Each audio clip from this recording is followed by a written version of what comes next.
തങ്ങൾ പറഞ്ഞു കൊടുത്ത സൂറത്ത് എന്നറിയോ? എന്റെ ശബ്ദം ശ്രവിക്കുന്ന ഉമ്മമാരെ, നിങ്ങൾ ഇന്ന് മുതൽ ഈ സൂറത്ത് പതിവാക്കി ഉറങ്ങാൻ വേണ്ടി വരുമ്പോൾ ഒളുവൊക്കെ ചെയ്ത് ആയത്തുൽ കുർസിയും ഇഖ്ലാസും അബദത്തിനും ഫാത്തിഹയൊക്കെ ഓതി ദിക്റുകളും ഉറക്കത്തിന്റെ ദുആയും മര്യാദകളൊക്കെ പാലിച്ച് കിടക്കുന്നതിന് മുമ്പ് ഈ സൂറത്ത്. ഏതാണ് ആ സൂറത്ത്? ബിസ്മില്ലാഹിർ റഹ്മാനിർ റഹീം.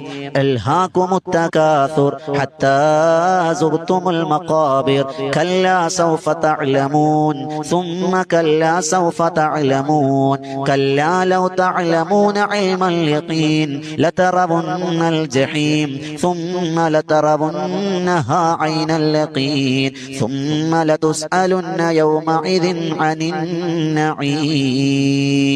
സൂറത്തു തകാസുർ ചെറിയ സൂറത്താണ്. അള്ളാഹുവിന്റെ റസൂലിനോട് ഉമർ തങ്ങൾ ചോദിച്ചു, നബിയെ, ഒരുപാട് അത്ഭുതത്തിന്റെ ആയത്തുകളും സൂറത്തുകളുള്ള ഖുർആനാ, ഈ ഖുർആനിലെ ഈ ആയത്തിന് പ്രതിഫലം കിട്ടാൻ കാര്യം എന്താ?